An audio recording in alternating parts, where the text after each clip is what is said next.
I mean, it's a hatchback.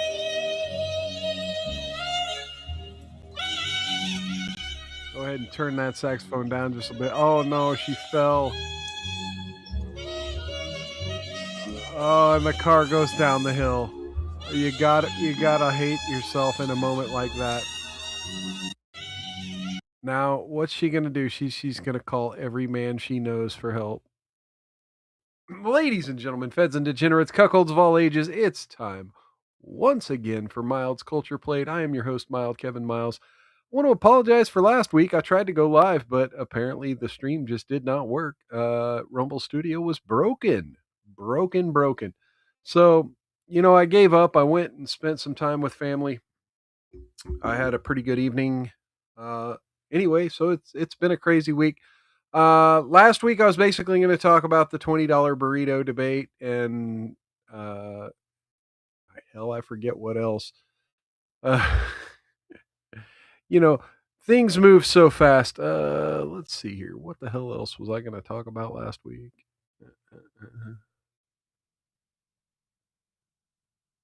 Did I even delete my video? Anyway, I forget what the hell even I was going to talk about last week. Oh, I was going to talk about the shooting at the In-N-Out Burger. That's the other thing I was going to talk about last week. So yeah, unfortunately we couldn't get that show in. But things happen. So something else that's happened over the last month, you may remember Netflix hired some people to live on a billboard. And allegedly they paid $75,000 for people to live on a billboard when clearly they could have just hired these people.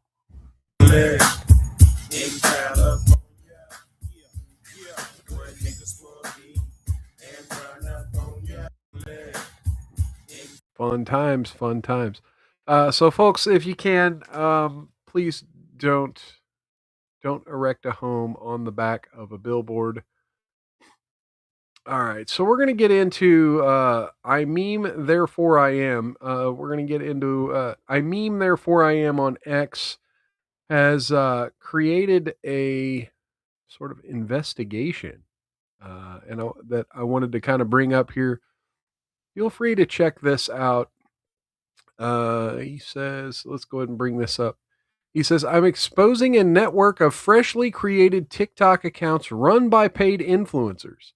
They're hired to push the same exact scripted anti-Trump, anti-MAGA talking points on repeat. These are particular paid actors targeting Republicans in New York and Ohio. Some of them are completely fake, pretending to live in one state while actually living in another, cosplaying as concerned local voters to attack Trump and Republicans, fabricating multiple jobs and financial struggles to milk sympathy from gullible viewers. This isn't organic outrage. It's a coordinated propaganda operation. And again, I'm not trying to get into the whole Trump or not Trump MAGA debate. You know what? Let me turn that dang banner off at the bottom of the screen. There we go. I'm not trying to get any Trumper thing, but this is just another thing where the internet's completely fake. It's a scam. Even people like you just can't believe what you read and hear on the internet. So, all the things you hear on this show, you can't necessarily believe. So we're going to go ahead and get into this. Living in Ohio and just how everything has gotten so unaffordable. And he was literally shocked. He was like, but Ohio's a cheap state, I thought. Genuinely just got off the phone with one of my European friends, and he was in complete disbelief when I told him the prices here in New York, because I genuinely can't believe them either. My cousin from Scotland just got in touch with me and how the price of living has gone up like crazy. And he was all like, but you live in Ohio. Like, you don't really have to worry about it, right? Like, that's pretty cheap. In New York, and I was talking to my friend in France the other day, and I was telling her, I literally can't afford it's the same. I was story. like, yeah, it used to be, but to be honest, there's no such thing as a cheap state anymore. He says, but you have a second job. Isn't that for like fun stuff or saving and stuff? Like, just use that for now. I was second like, job. They all got a second job. What? It's for survival. Have you seen the cost of gas after the MAGA Republicans started a war in the Middle East? Have you seen the cost of groceries in Ohio after the MAGA Republicans did all these tariffs? 1 year ago, I was looking at gas prices being $2, $3 at most. Right now, I'm lucky to find $4 a gallon. That is insane. I was telling my European friend that I'm working 2 jobs to barely cover my living expenses, and he was shocked, thinking that my second job was just for me to put extra money into my savings. I can't afford living in New York because these MAGA Republicans thought it was a good idea to go Yeah, it's the MAGA Republicans ruining New York. to war instead of actually lowering prices how they said they would. Somebody please help me, because this is genuinely intolerable. It used to be. And he's like, well, what do you mean? I was like, I have 2 jobs and I can barely afford it. And he's all Okay, like, so with yeah, they 2 all have jobs. 2 jobs. Okay. We're going to go ahead and stop that. So yeah, obviously everything is fake and dumb on the internet. Go ahead and bring that down. Mm.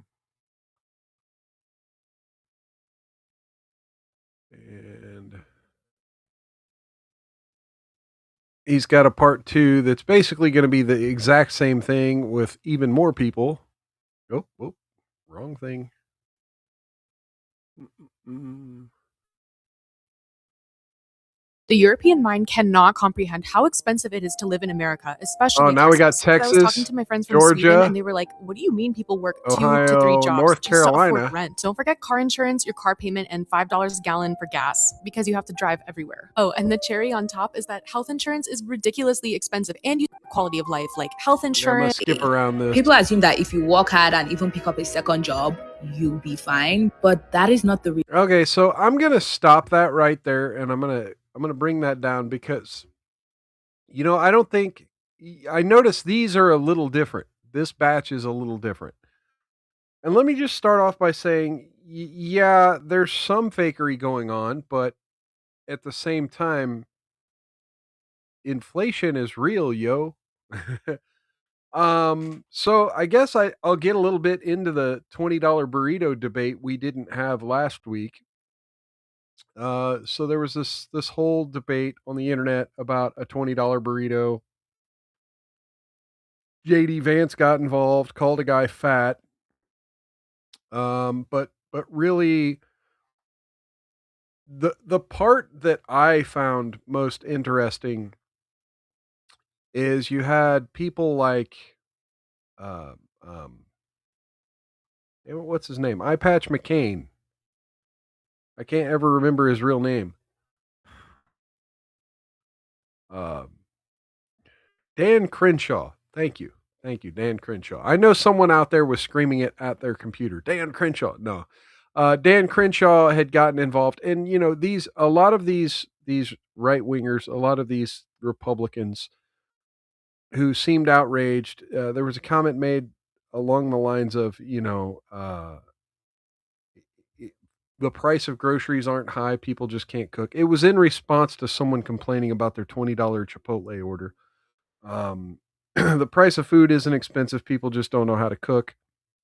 And then, yeah, Dan Crenshaw got involved. And a lot of these Republicans were talking about it, as if it's not a problem, because people can't cook. Well, these same Republicans were complaining about inflation 3 years ago. And I'm still complaining about inflation. I will always be complaining about inflation until something is done about the Federal Reserve Bank. But as of right now, you're not going to see that. You're not going to experience that. The current administration, basically all the administration, current administration, previous administration, nobody wants to do anything about the Federal Reserve Bank. So here we are. We're stuck arguing over the prices of things.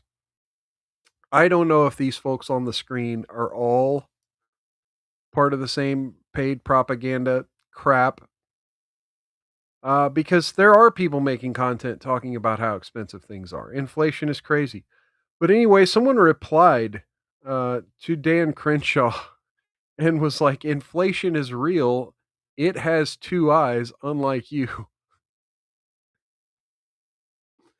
Pretty crazy stuff. Anyway, so there you have it. I mean, yeah, there's fakery on the internet. Yeah, there's all these people that are making essentially the same video.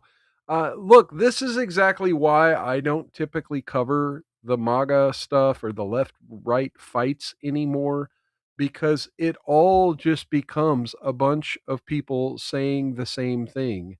And I try to make my content different enough from other people on the internet, so that you're going to get on Rumble, you're going to get like 20 people talking about the exact same topic. I may talk about the exact same topic, but I'm going to bring a little different perspective. I'm going to bring a little bit more of a narrative analysis on it, as opposed to just, why you should hate this person, why you should like this person. Anyway, so let's get into some more lighthearted stuff. We got some people behaving badly clips. We'll go ahead and do that next. Let's do this here. Let's see. There's no audio on this gas station clip. Go ahead and fast forward a little bit. You got this lady trying to get a bag of something. Looks like a bag of chips and a bottle of water. And you got this lady digging through her purse. Can't find her payment card or something. And then you got these two gentlemen that are just trying to pay and leave. And these two gentlemen will be done soon enough.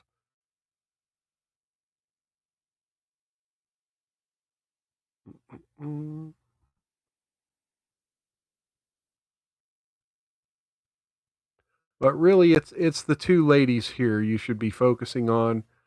You see her saying something. You've seen her say something there for a moment. She gets up to the counter to pay, and then she starts saying something very, very loudly. And then they push each other. She gets up in boxing stance,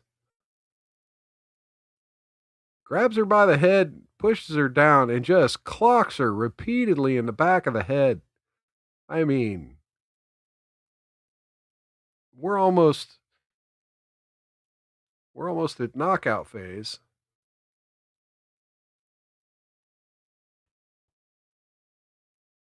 Hoping the lady's dress stays appropriate. I haven't watched all of this video yet. I just watched it and oh my. Going to town on her with the head stomps. Curb stomping her to the ground. Oh, now she's paying for her bottle of water and her Lay's chips. Mild's Culture Plate not brought to you by Dasani water or Lay's chips, but it could be. PepsiCo. Oh my. She's like so fucked up she's drunk. She could barely stand. She got a flip-flop over here. Who knows where the other one went? Fuck around and find out. Fuck around and find out.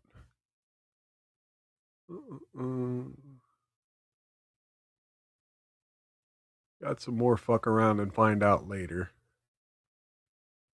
All right, let's get into another brawl. I have no idea what this is. Like I said, most of my my show prep now is just asking for videos of people that are fucked up. Oops, clicked the wrong thing there. Here we go.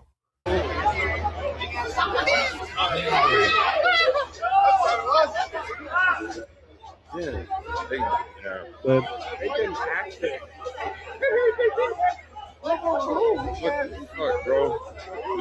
and these street fights like this, it can't just be one dude on one dude. And look, a bunch of these are white dudes.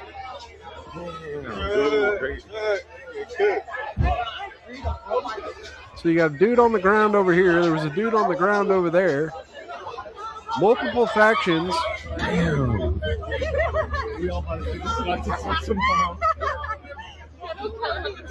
There's a pole that got knocked over and somebody put it back up. Oh, look, another guy on the ground getting kicked.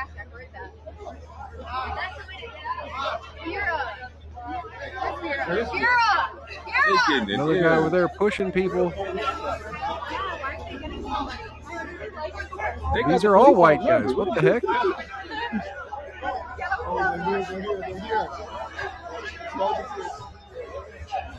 God.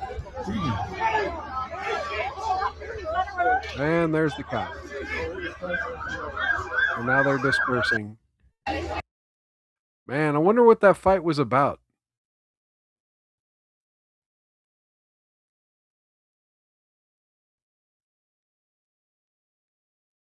Yeah, I wonder what that fight was about. That's crazy. All happened outside of a church, it looked like. Mm. All right. When's the last time y'all have eaten inside of a McDonald's? Leave a comment down in the description how long it's been since you've eaten inside of a McDonald's. I'm assuming by the chain, they're wanting to clean this part of the restaurant. And so maybe they've asked him to move or something. I have no idea what set this guy off. Clean them up! Get out now! I said clean it up! Get out! Clean it down! Get out! Clean it out, you're done. Grow up. Yeah, come on! Oh, now that was uncalled for. Now the fries are one thing, but you just threw a sugary drink. Now the floor's gonna be sticky as hell. He's gonna have to run the mop like 2 or 3 times to get all that stickiness off the floor. Oh my lord! And you know, it's disrespect. Hate that guy all you want, but it's gonna take him so long. Other customers won't be able to walk through here. And you have no idea. And he broke the chair off the chain. Chain's laying on the ground. Close it down. Close it down. Like what? Why? Why do people behave like this? I'll never understand. Like, I don't have enough rage at people disrespecting me to fuck up a public place. Like, I'll just wait for you down the street and beat the fuck out of you there. But not really, because I'm not an angry person that needs to fight. All right. So the next one's for my my male audience, my straight male audience or lesbian audience. Let's see here. Hang on real quick. I have a feeling. Nope.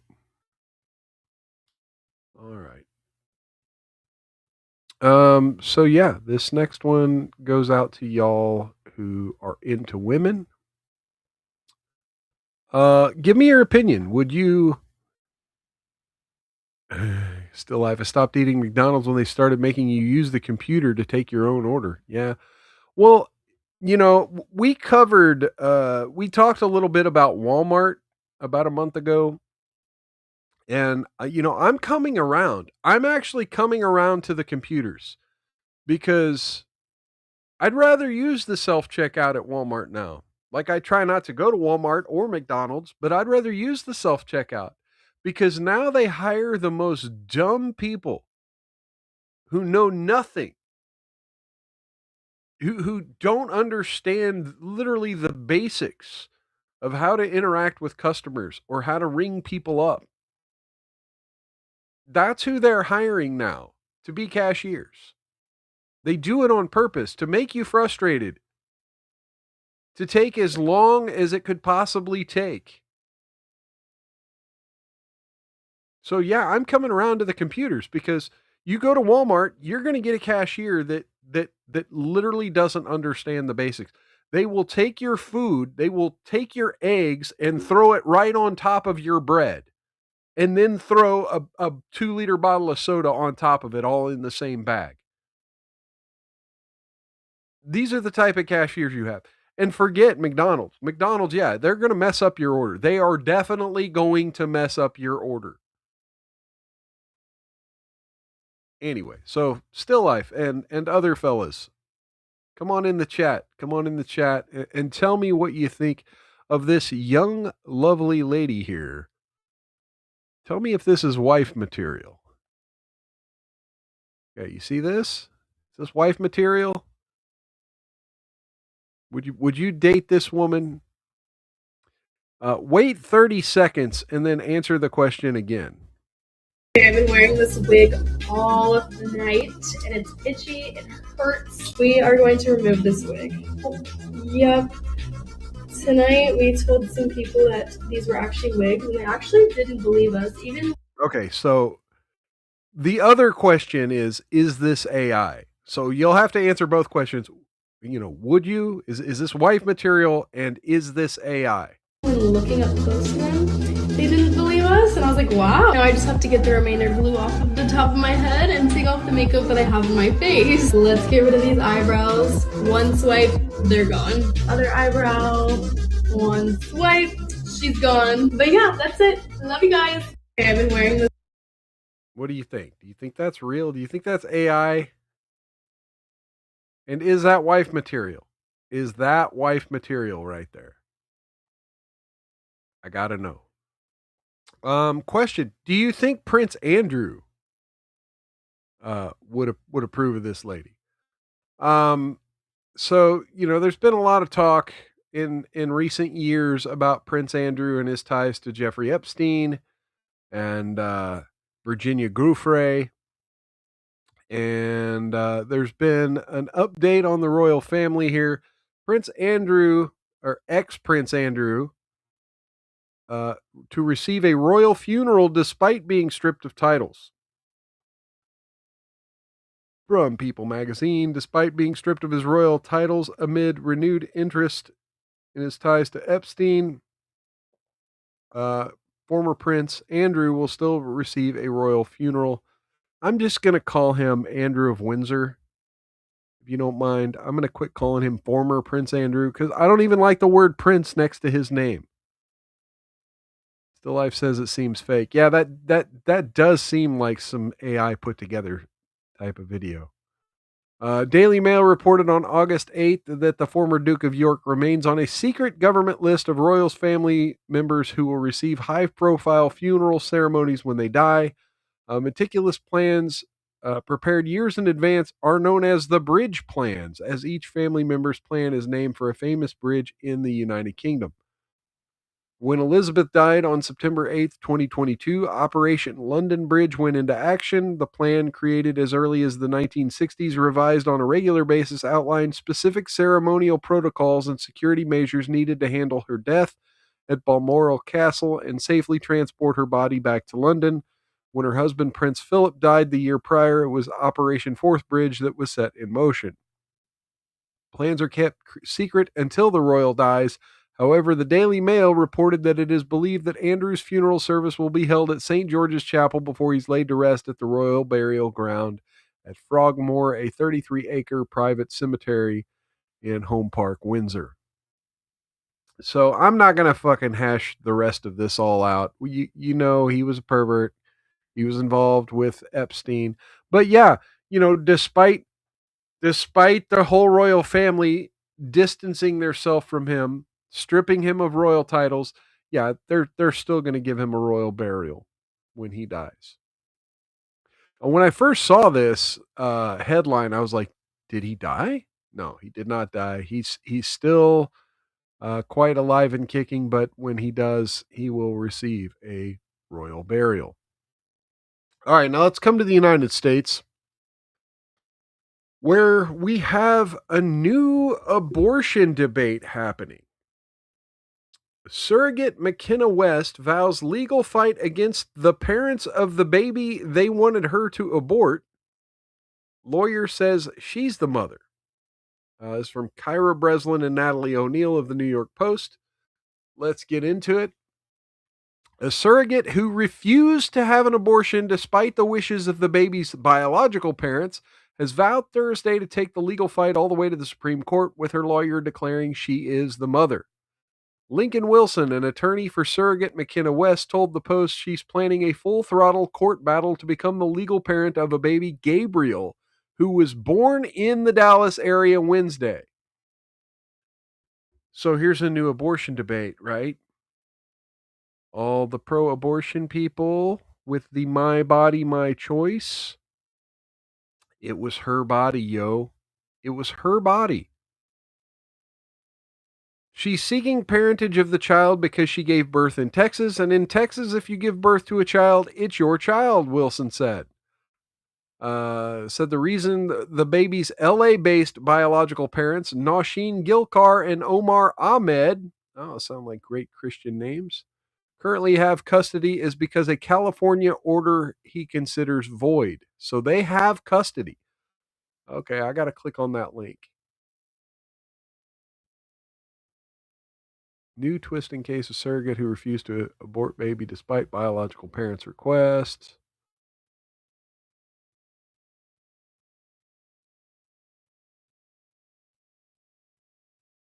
Anyway, I'm sure it'll say back in the other article. I'm not reading 2 whole articles that's going to repeat a bunch of stuff. We think that once California judgment is removed, that she's basically the mother under Texas law, Wilson said. We're taking that challenge up through the California courts and we'll take it up to the Supreme Court. The biological parents had asked that their unborn child be aborted after he was diagnosed with a severe but treatable heart condition. The surrogacy contract between West, who's a nurse from Alaska, and the biological parents did contain a clause that allowed for terminations if there was an anomaly during the pregnancy.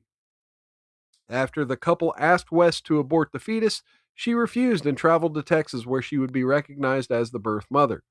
Wilson said that surrogacy contracts like the one in West's case are common, but likened them to a hitman contract. These forced abortion clauses that demand women to have to be required to abort a child at the late term are common. There's some contracts the law doesn't enforce, like the law doesn't enforce a hitman contract, he said. This is basically a hitman contract, and we think even if you accept a liberal view of abortion rights, the right to get an abortion also entails the right not to get an abortion. West currently has no legal authority over the baby whom she gave birth under a temporary restraining order filed by the couple. The restraining order reportedly strips her of any decision making about the infant's care, including medical decisions, and bars her from representing herself as a parent. Wilson said the baby will soon undergo a series of heart surgeries at a hospital with an excellent track record. Within a few days, the first of 3 surgeries will be performed. It's called the Norwood procedure. Thankfully, we're at a hospital that has a 100% success rate in getting that procedure, so we know that she and, well, at this point, baby Gabriel are in good hands. So I guess here's my question, right? So if the biological donors are they paying for all of the medical care for the birth mother and the child? And honestly, would they be on the hook for child support in Texas if she gets the baby back? The fierce legal battle first began in April after the unborn child was diagnosed with hypoplastic left heart syndrome at 20 weeks. West, who named the baby Gabriel, was not allowed to see or hold the baby due to the court order. Ahmed and Gilkar have reportedly picked a different name for the boy. Wow. Yeah, I mean, this is quite an interesting turn of events. Sort of politics turned on its head to some degree. But definitely hope and pray for the health of that young innocent life. All right, let's do this here. Tree branch impales a South Jersey man through the face and into his brain in a freak accident. It's mind-boggling. I don't know. In a freak accident, a South Jersey father was impaled by a tree branch in his face when he fell from a ladder in his yard. The branch went through his nose and into his brain. A close-up look at the tricky medical intervention that saved 45-year-old Troy Hathaway's life. X-rays showed the tree branch going through his cheek, nose, eye, and up into his brain. Okay, so here's a video of the news report. Let's see if through his head. We're going to take you inside the operating room where doctors saved his life, and you'll hear from a very grateful and lucky dad. It went through the bottom part of my jaw. Troy Hathaway he explaining doesn't how look he in was bad shape for a impaled guy on who tree just got branch. impaled. X-rays show it going through his Oh. cheek, nose, eye, and up into his brain. Oh, I was just had my ladder kind of situated right here. He says he was cutting branches in his Glassboro backyard when the ladder gave way and he fell down about 8 feet. Initially, I really thought I'd broke my jaw. He didn't know it at the time, but the broken tree branch was sticking out of his jaw. After my wife said it's a branch, I looked down and I could see the star of the show, this little leaf that was attached to this branch kind of sticking out of the cheek. I hadn't lost consciousness. I wasn't nauseous. I felt fine other than being a little bit sore and my ego being a little bit bruised. At the Jefferson Health Trauma Center, the team quickly realized they needed to call in the specialist. This was a pretty huge piece of tree that was stuck through his face and into his brain. And we need to move quickly on this, but we want to move smart. Were you shocked? Had you ever seen anything like this before? I've seen variations of this kind of thing, but nothing quite like this one. Neurosurgeon Chris Farrell says the team wanted to avoid having to cut his skull and decided to go through the nose. We go and take out giant tumors from the brain this way. He says luckily the branch did not pierce any vital tissues and it was able to be removed through Troy's cheek without causing any damage or bleeding. We were able to go through the nose, work our way around the whole length of the stick, clear it from the bone.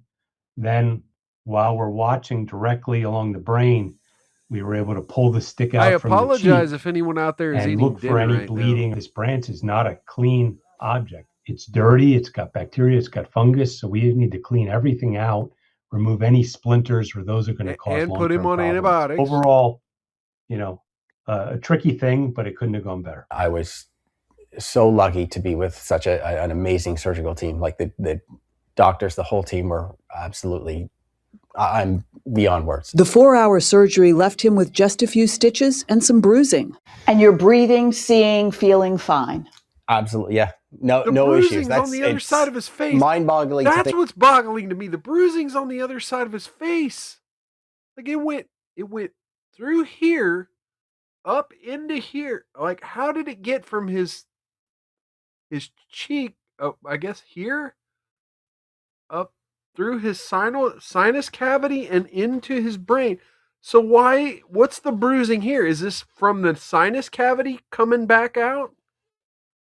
That's crazy, man. Think of that. It's emotional because it's tough to. Biology is amazing, how close it could have been. Troy is back home feeling lucky and grateful to be reunited with his wife and daughter. Oh, they're so happy. Wow. Search behavior. Oh my. Oh my. I mean, look. This is why I can't watch Final Destination movies, right? That is horrifying to me. How fucking random and fragile life can be. All right, let's get into the headline story.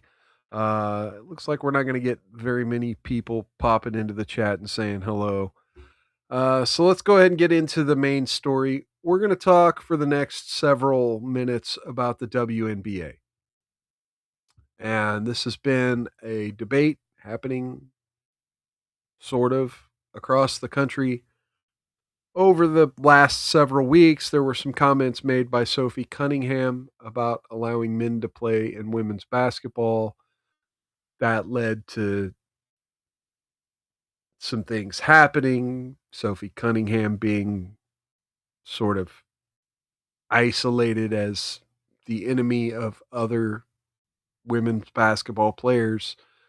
And now it has led to, well, let's get into what it has led to, because that's where we are now. We are now, the 13th of August, 2026. We're now in this situation where Enes Kanter Freedom and other men want to play for the WNBA. Now, again, I reject this. So this is the Sporting News.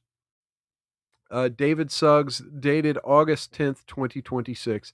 And we're going to kind of piece this out because I reject what they're saying in this article. So first off, it says Enos Cantor Freedom and other men. No, these are strong, powerful women.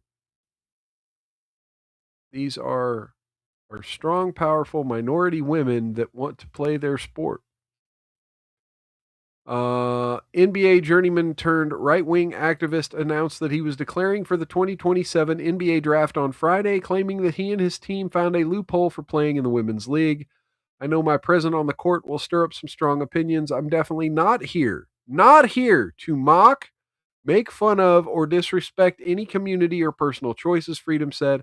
I'm simply asking that the current rules be applied equally to everyone, that the rules represent the values many WNBA players and coaches have publicly advocated for.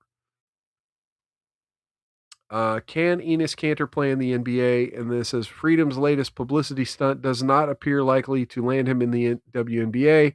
And then they quote Article 13, Section 1 of the WNBA's collective bargaining agreement states that, quote, only players who are women are eligible to play in the WNBA. Okay, but then you have to define what a woman is.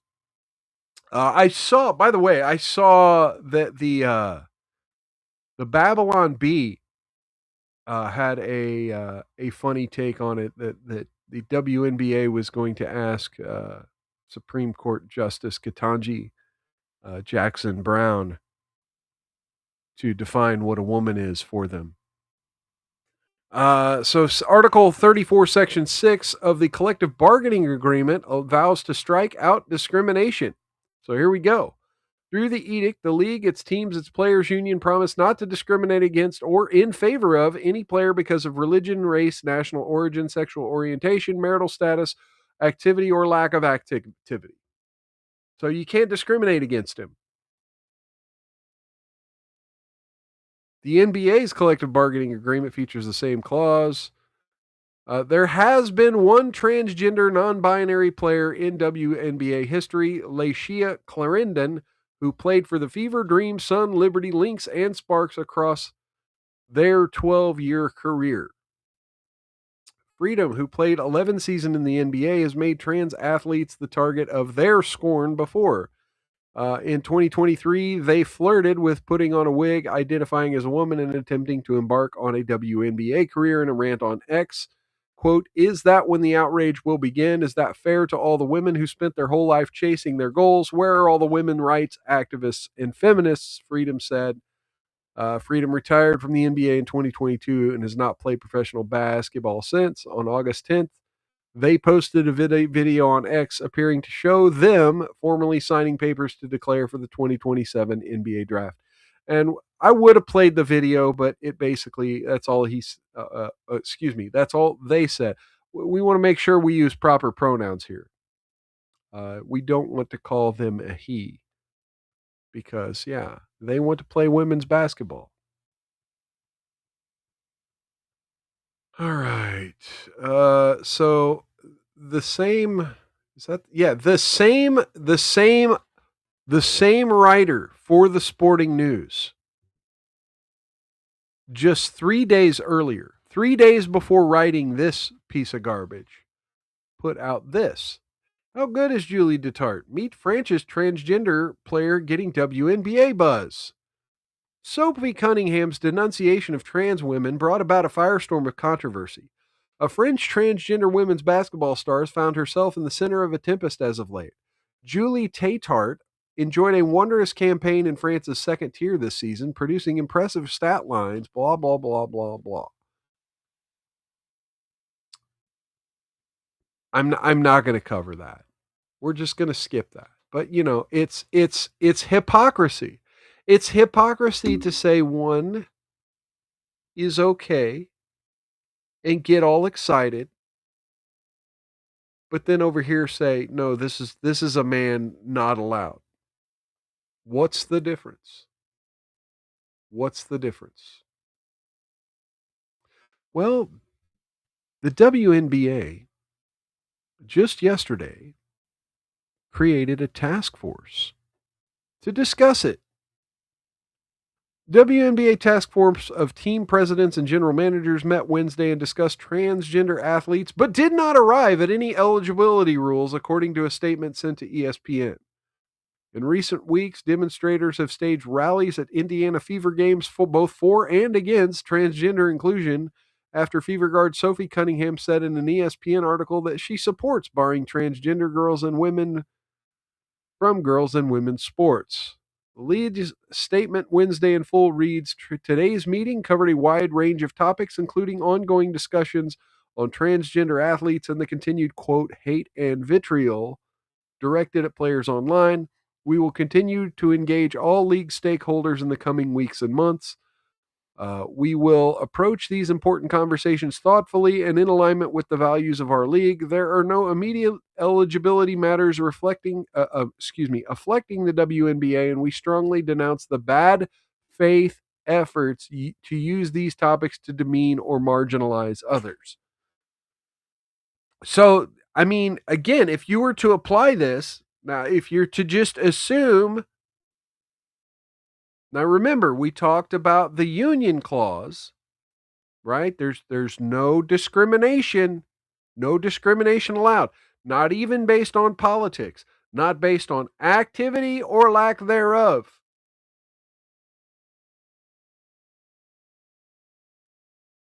So, yeah, we can't demean or marginalize Enes Kanter freedom. You can't do it. Don't do it.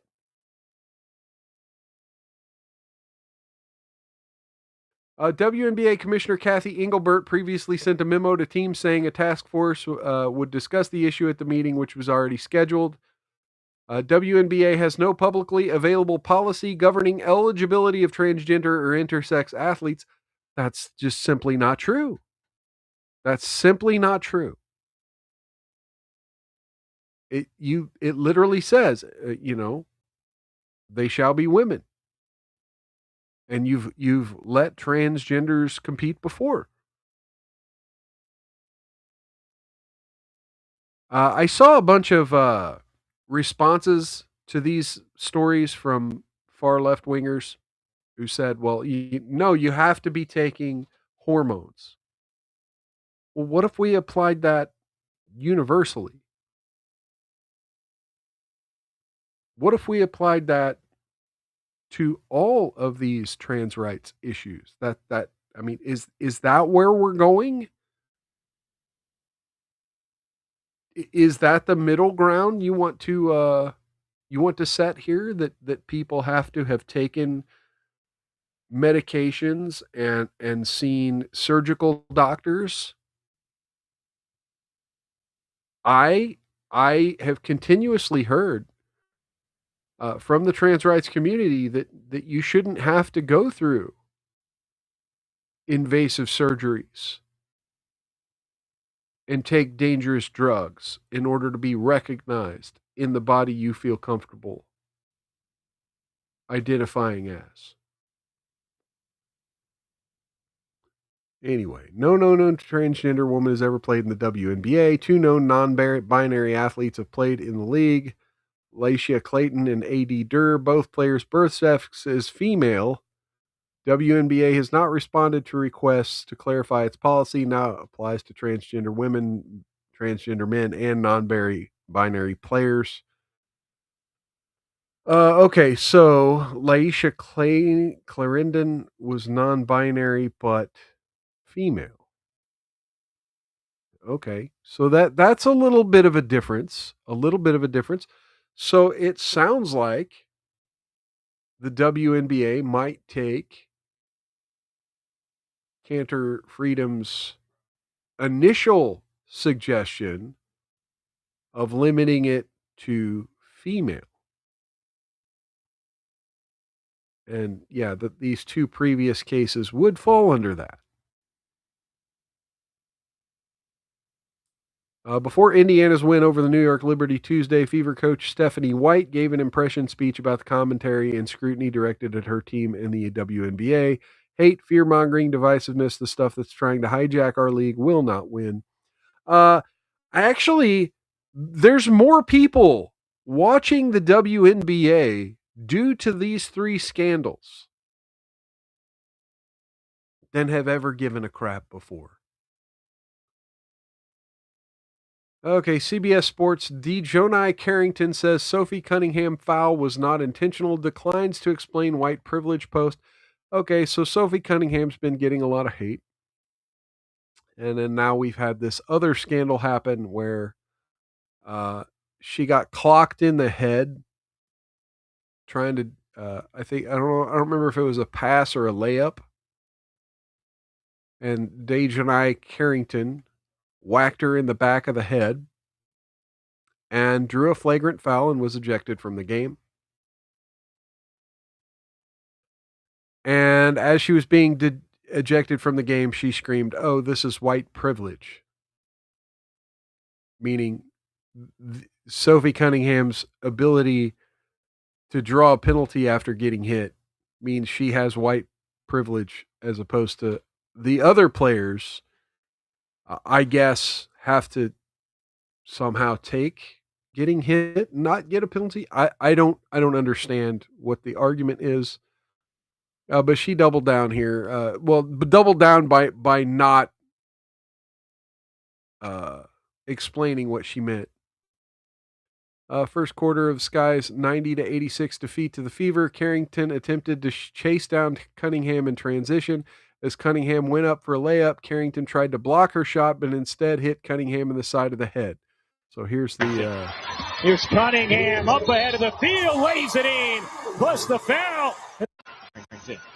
Here's Cunningham up ahead of the field, lays it in, plus the foul. And then Cunningham gets into the face of Dejonai Carrington right away in the aftermath. And Cunningham has to be separated. This is toward the beginning. Both teams will head to first their half of the game. You'll see a Dejonai Carrington as Sophie Cunningham comes down, gets her right. Too, Ryan. I'd be stunned if this not. Since there's wind-up, impact, and follow-through, high potential for injury, players in a vulnerable position. Since the basket was successful, Sophie. Okay, so the referee said vulnerable and potential of injury. Position. Since the basket was successful, Sophie Cunningham will receive 2 free throws to make 1. There's wind-up, there's follow-through, there's potential for injury. The player's in a vulnerable position. And so Dejonai Carrington, who had been off to an incredible start, is now ejected from the game following that hard foul on Sophie Cunningham. I mean, just clocked her across the face. Anyway, let's go ahead and bring that down. At the moment, Carrington seemed to be surprised that she was ejected. Monday, she explained that she was only trying to make a defensive play.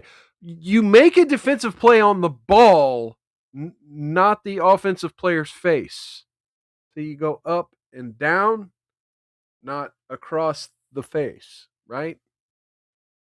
It's just who I am. I'm never going to just let an open layup be had. You can pull clips from, I don't know, however many seasons of me making that exact play. Yeah, whatever. I think the attempt was to make an attempt at the ball, and that's how she plays. Well, okay. But you got to be careful. It's kind of like football. You know, football has a bunch of weird plays that happen.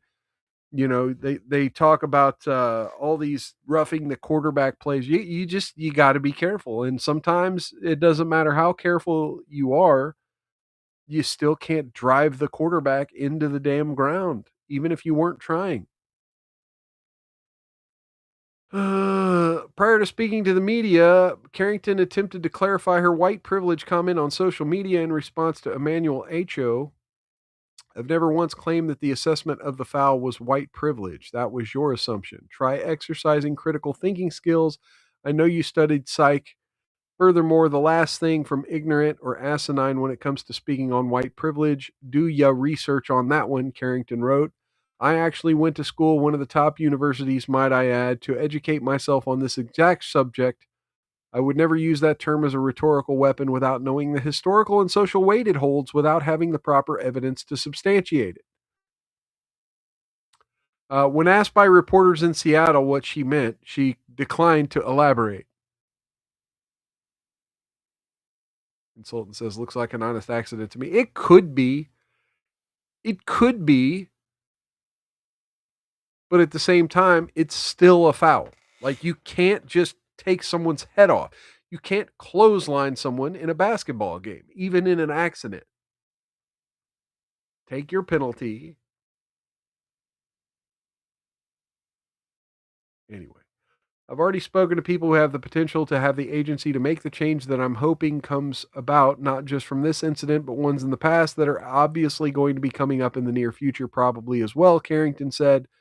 Asked in a follow-up if she could share anything about her conversations with the league, she said no, because she already talked to the league and I guess the quote-unquote higher-ups.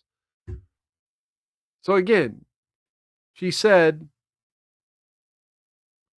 she has the historical and social weight it holds and the proper evidence to substantiate it. And she, I guess, revealed that to the higher-ups, but won't reveal that to the media or anyone in the public. So it is what it is. So I guess today, yes, last night she had an NBA fan kicked out. Dejanai Carrington has WNBA fan escorted from the courtside, but then he returned after unfounded complaint. Dejanai Carrington didn't get kicked off the court this time. Rather, she had a fan booted from his seat temporarily. During the fourth quarter of the Sky Valkyries game Wednesday night at Chase Center in San Francisco, the 28-year-old went to officials to complain about a fan sitting courtside who was escorted from his seat but later allowed to return. The fan was cooperative after a complaint that was unfounded, a Valkyries official told Clutch Points. So yeah, they're escorting this man out, making him leave.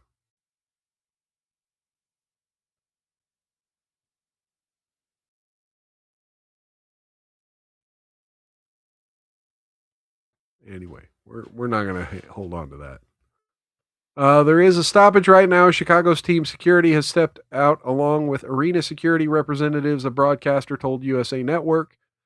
Carrington went over to one of the officials, as you see Sarah Williams there, to say something. Officials then whistled for the teams to come back on the court while arena security went over to the fan and escorted him from the courtside seat. I don't know what was or wasn't said. I will say respect for the players is something, especially right now, that is being taken very seriously from everyone around the league, as it should be, the other commentator added. At that point in the game, with under 9 minutes left, the Sky trailed by 15. Valkyries, blah, blah, blah. Carrington finished with 3 points. 3 points. 3 rebounds and 3 turnovers in 24 minutes. 3 points. Wow. All-star game stuff right there.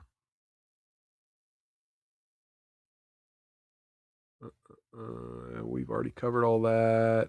But yeah. So yeah, just controversy.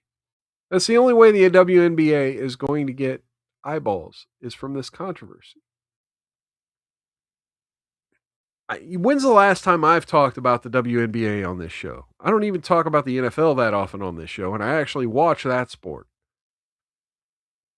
All right, let's get into 2 final stories here from the New York Post, and then we'll move on to the Love Does Admonish. I'm going to try to make these super quick, but this next one kind of touches me a little bit as a super fan of an amusement park, but not Disney. I hate Disney. Disney adult accused of stalking the park's Peter Pan actors creeps out audience in viral video, quote, he effing hates you. She's got her hook in Peter. An unabashed, unapologetic Peter Pan superfan is harassing Disneyland actors portraying the beloved leader of Neverland social media fears.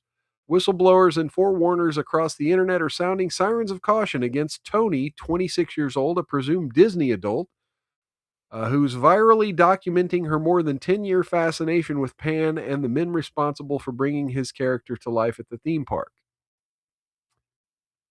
Wow. She's being blasted online for allegedly making Disneyland actors uncomfortable with her undying intense fandom. Representatives for Disney did not immediately respond to the Post's request for comment, but Tony's virtual post dating back to 2015 and racking up millions of video views show her posing in pictures, reading books, and riding Dumbo the Flying Elephant with unenthused, albeit accommodating pan performers. Another adventure with the green bean, Tony captioned recent footage of what digital critics are deeming awkward AF encounter with clearly uncomfortable pan player. Visuals of the questionable ordeal have amassed over 24 million clicks. What? The seemingly startled actor yells as Tony accosts him with her camera already in record mode and a homemade gift, a plush animal accessory in her hand, per the controversial clip. The brunette and a pal then follow the guy around Disney grounds, limiting his ability to fully engage with kids and other guests. After repeatedly thanking Tony for the present, assumingly hoping to end their time together, the actor appears to grimace when and her friend express their love for Peter Pan and vows to visit again next week. Now, outraged onlookers are accusing Tony of turning the fairy tale star's life into a living nightmare, with social media labeling her a bona fide stalker. Go ahead and open this.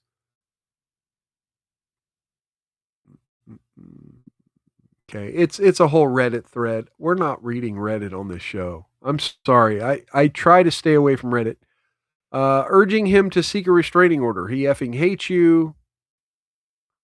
I bet he wishes he could actually fly, another commenter joked. You know he went home and cracked a bottle of whiskey after this, said someone else. Disney worker need a distress call for backup, someone suggested. These actors should have the right to break character for any moment for an adult behaving like this that makes them uncomfortable with no repercussions or ramifications due to workplace harassment laws, especially in California, another scolded. Now, Disney has established restrictions for its adult fan base, such as barring folks over age of 14 from wearing Disney character costumes while visiting playlands. But when it comes to ensuring that the actors feel safe, even in purported instances of sexual harassment, a faction of former staffers reportedly claim that there isn't sufficient support. Oh no, she's making him pose with the stuffed animal. This is horrible. And other guests are walking by while she's filming.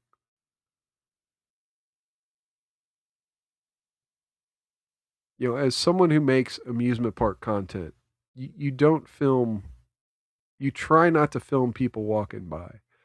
Alyssa Kinsing, an ex-Princess Elsa trooper at Disneyland, recently alleged that froze in fear rather than break character after an adult male guest, quote, took a hug from me, then sniffed me up from my shoulder all the way up to my ear with his lips pressed on my skin and whispered in my ear that he had dirty dreams about me, she told the Daily Mail. Quote, every time I would meet him, I would fill out and file an incident report. I would do all the things the company told me I needed to do, and they never did anything, Kinsing claimed. She went on to allege that her 7-year stint as a Disney actor left her with, quote, some PTSD. For all performers, there's an expiration date, she said. So, yeah, don't stalk amusement park mascots. Just don't do it. All right, now let's go to Lollapalooza.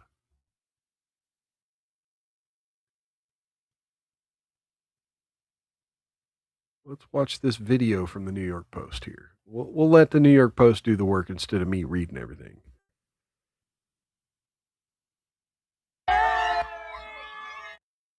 So you got a box being passed around, crowd surfing this box.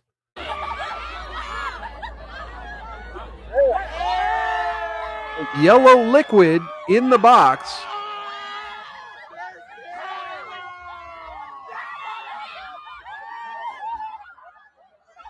It's like, keep it going. We don't want it. Because you know what's happening, right? If that box falls anywhere, someone's going to have a biohazard at their feet.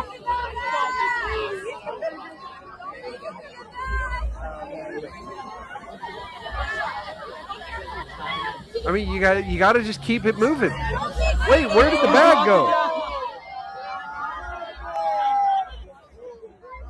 Is it still in there? Now you can't see it. You only see those little white boxes. Okay.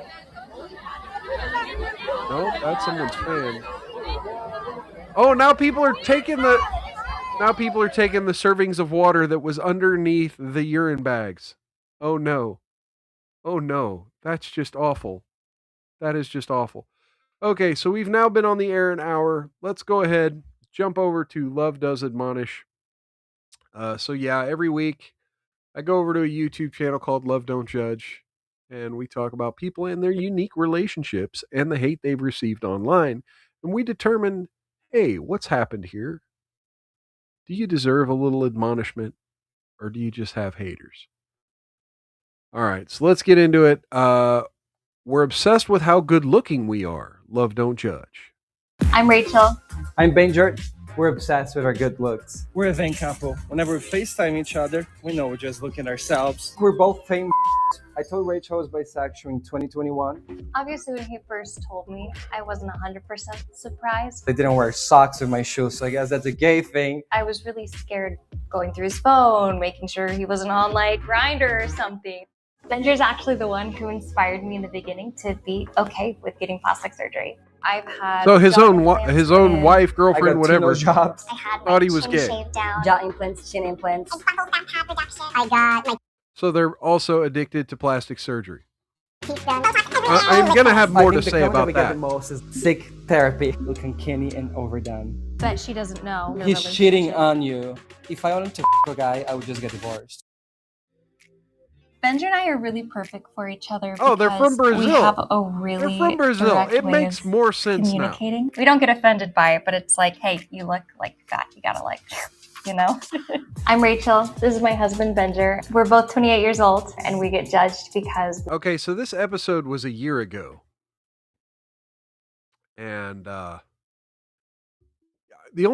main thing I have to say is, what are these people going to look like in 20 years? I mean, you see all these celebrities. You see Madonna looking like just insane things have happened to her face. You see, one of my favorite celebrities, Dolly Parton, just looking like two trains have collided somewhere along her cheekbones. The issue with plastic surgery is the skin, the natural skin is going to grow. It's going to change. Your cells reproduce. You're going to get older. And all that shit underneath isn't. We get a lot of plastic surgery. We used to be really religious, so we actually. And so they're just going to have to keep doing this for the rest of their lives, essentially. That's these people that are addicted to plastic surgery and addicted to looking a certain way. They're going to keep doing this the rest of their lives because they're not going to be able to handle aging. They're not going to be able to handle looking like they're in their 30s, their 40s, their 50s, their 60s. They're going to want to look 21 again. The problem is most 60-year-old women who try to have these surgeries to look 21, they don't. It looks like a caricature of what a 21-year-old looks like. Or if they have a really good plastic surgeon, they might be able to pull it off. But those are usually first-timers. You might be able to pull it off if you're a first-timer. But if you've had repeated reconstructive surgery, you get diminishing returns. Actually met at a church activity. 3 months later, we already knew we were getting married, so we're pretty crazy. What do you think? Does this look cute? That looks nice. Yeah? Yeah. I like the way that your hair is kind of like in your face. Kind of like the it's Superman guy. So I'm also going to say, yeah, they're on TikTok, right? They're social media influencers. They do this for a living, so they don't have real jobs. They don't have real stressors in their life, and they don't have time to worry about other things, right? They don't have other things to eat up their time to worry about. So they become vain in their appearance. By the way, that's another story I was going to cover or maybe I did covered a week or two ago, a couple weeks ago. Talked about the guy who has all the billionaire who has all the bioscience done to him, and now his wife and the period blood. And anyway, always talks about how awesome his semen is and his wife's period blood is. Anyway, that guy, these people are so privileged to literally have time to worry about nothing else but themselves. Main character syndrome. It wasn't until I was 16, 17 that I really wanted to start being more extra. Everyone's always like, Rachel, how do you start being make your more hair? extra? It's so easy. What I'm hiding under here. See, she's given a cutesy name for her narcissism. Being more extra. It was actually just a foam bun. He was the very first it's guy that fake. I ever dated that really cared about what he was wearing. I grew up in a hair salon, and so I was very used to seeing my mom and my sister being very girly, like liking beauty things, and that's what I think got me interested in beauty and procedures. We were very devout, so we didn't do anything until we were married. Even now that we're not Mormon anymore. Devout Mormon. They were devout Mormon.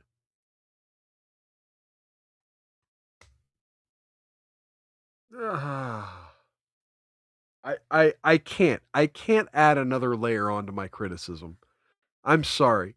Look, there are there are some normal Mormons out there. I'm not going to get into it. But again, you say you're devout, or were devout. Eventually, at some point, it stopped being about Jesus and started being about yourself. Didn't impact our relationship because we have so many other things that we had in common anyway. We're both very conservative growing up, and even though we were both bisexual, we just hid that from everybody. We thought it was a secret I was going to go to, the grave with. Oh wait, it was such a bad thing. So you are I think gay. we both probably had our suspicions about each other, but we just never. She definitely did because I didn't wear socks with my shoes, so I guess that's a gay thing. But I never thought of her. I never imagined that she would be also bisexual or anything other than straight. And so looks can be deceiving, not so much for me, and I'm happy to look very loud now. I told Rachel I was bisexual in 2021. Obviously, when he first told me, I wasn't 100% surprised, but I was really scared because I thought if he's telling me this, he's probably going to leave me. Because I had also had these feelings about girls. By the way, cheers and welcome to Jillian. Good seeing you in the chat. I forgot to give a cheers to the consultant. Cheers to you. And a cheers to Steel Life. Cheers to you. So yeah, I'm slacking on my duties here. Let me go ahead and play a couple. Let's do a foghorn, a SpongeBob foghorn for Still Life. Let's do an aw shit for the consultant. Oh shit! Here we go again. And a Mario Kart. All right, so let's get back into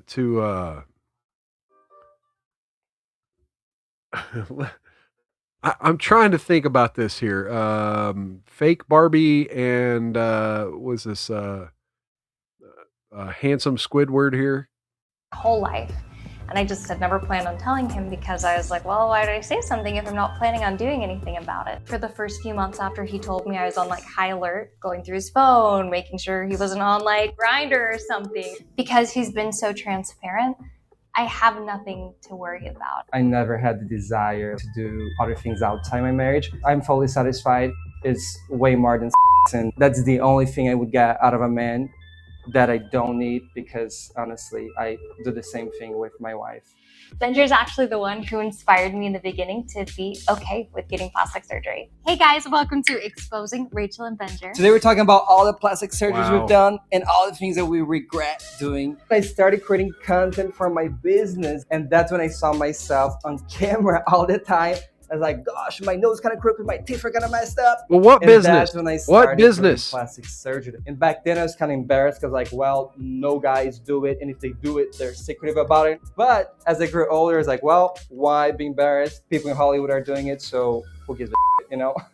But well, if he's gonna do it, I want to be able to do it too. Which she didn't need to because she looked perfect. I kind of agree with him there. She looked better before, in my opinion. Like, where was that? Guys do it, and if they do it, they're secretive about it. But as I grew older, I was like, well, why be embarrassed? God, okay, People in Hollywood are doing it, so who gives a shit, you know? I was like, well, if he's gonna do it, I want to be able to do it too. Okay, I want to Which pause you didn't need. right there. Oh, well.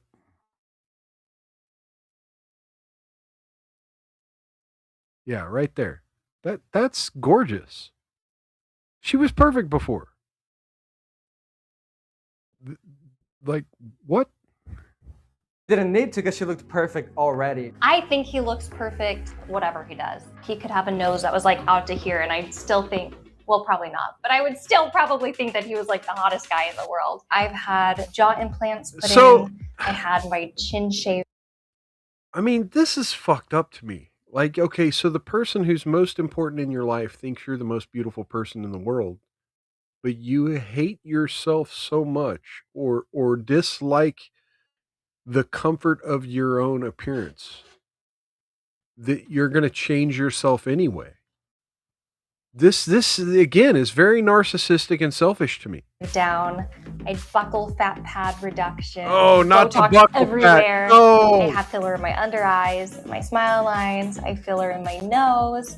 I just got my lips dissolved, but I'll be getting more lip filler. Oh, and I have had my teeth done. I got 2 nose jobs, jaw implants, chin implants. I got my teeth done and lip fillers. We spent about 35K Lip fillers. US He dollars got on lip it. fillers. And because I'm from Brazil and we have amazing what was plastic that? How surgeons much there, money? US dollars on it. And God because dang I'm it. my teeth done and lip fillers. We spent about 35K US dollars on it. And because I'm from Brazil and we have amazing plastic surgeons there. The surgeons are willing to push things a little further than I think in the US. They're more.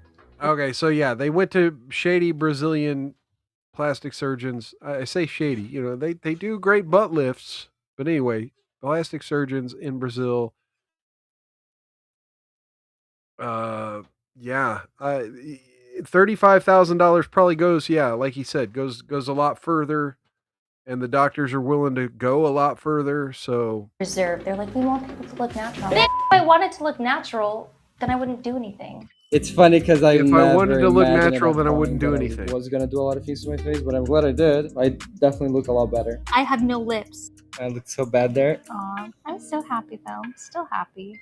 I will never stop getting plastic surgery, enhancing my appearance. It would be kind of sad if I did, because then you're like, I don't care about myself anymore. I think I will be probably just as vain as I am now till the day that I die. We're a vain couple. We don't Just fight coming over right stuff. out We and fight over admitting who it. spent more on Botox this month. I'll for sure never stop doing surgery, but I'll be careful to not go overboard. I think the comment that we Not get go the most is overboard. seek You've already therapy. went overboard. Like we're mentally ill because we want to tweak some things. You prettier before. I hate They when all they say say that. that. Prettier before. It's like, what do you want me to do? I've already done it. You were generally prettier before, and I look uncanny and overdone. Oh my gosh, you think I look uncanny? Thank you. You're saying we look like plastic, we look perfect? We'll take it. I'll take it. You'll never change your genetics. No way. Our kids won't be more of our plastic surgeries. Our Well- surgeon lied about that, right? You're gonna be divorced. Oh, I hate If these. this is garbage- You're gonna be divorced soon, BB. Oh, I bet she doesn't know. your He's cheating relationship. on you. I hate that. Yeah. Because you are the most moral person, and people don't get that. They say, oh, he's hiding things. If I wanted to a guy, I would just get divorced. Or we would have an open marriage. Okay. Like, it's not hard for me to do it. I believe in Okay, divorce. so you just acted like the divorce thing was absurd, and now you're saying if I was going to do something like that, I'd just divorce you. Like, which is it? I mean, that is a huge moral conversation. Now, granted, the answer is I would do neither, right? And that's kind of the insinuation here, is that I would do neither. But the fact that then you're going to go on and say, well, no, I would just divorce you if I was going to cheat on you. Well, there's no if. It should be, I would never divorce you or cheat on you. You're my only one. But the fact that he entertained the comment, big red flag, big red flag. Jillian says, I like his lighter hair better. Yep. With marriage. At the end of the day, the more people hate on us online, the more comments we get, the more it gets pushed up. And I really believe that's helping us grow. It used to really affect me. But now every time I see a negative comment, I'm like, oh my gosh, haters are fans too. As long as you're interacting, hating, loving. My friend Camille is coming over today. She's a friend from... This may be the first time I hate my own slogan. This may be the first show where I actually hate my own slogan. These folks are outlasting the haters, and I don't like it. The Mormon Church. Oh, look, there she is. Oh, let's go. Hi. It's so good to see you. How are you? Hey, so to be here. Can we sit down? My feet are killing me. Yeah. These are the worst shoes to wear to the beach. I'm down for it. When I found out that you were bisexual, I was a little surprised. You're never expecting this, you know, like from someone you know, like what does that long. Who you are inside. Why do they keep talking about him being bisexual? It hasn't changed anything. That doesn't have a like, whole lot to do with honestly, it. I really appreciate it because I could tell that you're not judgmental at all. It's more his narcissism. Like, doesn't matter what you do or who you become, I'm always going to be here. Thank you, I appreciate that. Well, it's time for me to get Botox again. Because like, Oh, no. I make so many expressions that I'm always like, me. I'll go first. Hopefully he has time to give me a little bit of lip filler. If I had lips like yours, I would do nothing. But I have like Needles in your face. Needles in your face. If the girls have nice lips to kiss, the guys should as well. Thank you, doctor. Thank you. See you Thank soon. you so much. See you Bye. soon. Hey, It's perfect. Obviously, it's a little bit bloated, but it still looks really good. Better than And he's having got no some filler. We cannot feel anything, Oh but my God. we still can kiss now with our huge lips. So Doesn't everybody want this? It's kind of just like being married to yourself. yeah, I think we're both famous. We both have big goals. We both want to do big things in life. We're partners in grind. Benjer's changed me for the better because he opened me up to being able to be 100% authentically me. He's made me so much happier. 100% authentically me. No, that's the problem. You don't want to be authentically you. You want to be something else. Just got really lucky that we were able to find each other. We're still planning having the Mormon side of the family, right? So like 4 or 5 kids, having a very loud, crazy house, creating content with them. So we hope they're really famous too. Keep judging us because you push us to the top. So if you're gonna judge us, don't judge quietly. Be very loud. Post on our videos. Comment. If you don't like us, tell us exactly Thankfully, why. I'm Don't not keep it giving to you yourself. engagement. I'm giving Love Don't Judge a little bit of engagement and hopefully getting some myself. And you folks out there can help with that by making sure you click that thumbs up button and make sure if you're new here, you go ahead and subscribe, repost, share this off platform, all the good things. Well, that's going to do it, folks. I think I need to wrap this up and go have myself some dinner and prepare for an interesting Friday at my job. So I will catch you folks next Thursday around the same time. Yeah. Can't think of anything else to say. But thank you. Thank you all for showing up.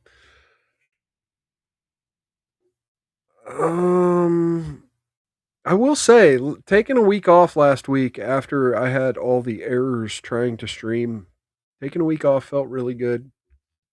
This show's a little stressful to get put together, a little stressful to find content. I keep trucking though, because there's something about doing this show that does sort of make my week de-stress. So it adds stress and then it takes it away. And I thank you all for being here. Thank you all for being part of my routine, my regime. Hey, we got great liquor over there on Rumble. Plastic She. Yeah, cheers and welcome. Yeah, when she said, you make me feel like I'm my real self or my 100% genuine self, I'm like, You don't know what genuine is. Genuine has left the building a long time ago. Jillian says, enjoy dinner. Yes, I think I'm having chicken and rice. It's going to be pretty good. All right. So, yeah, I'll catch you all next Thursday around the same time, around 7 p.m. Central. I'm going to try to go on earlier if I can, but, if you tune in around 7 p.m. Central, I should be live. Assuming that Rumble Studio doesn't completely crap out on me again, this has been the first week in like a month where I've been able to stream on both of my channels successfully in the same week. Not sure what's going on, but hopefully Rumble Studio is going to be a little more stable here for the next few months. Hopefully. So yeah, until next time, folks, take care of yourselves. Take care of one another. Outlast those haters. Don't get any on you. And if you do, rub it in real good. I'll catch you next time on Miles Culture Plate, folks. Have a wonderful evening.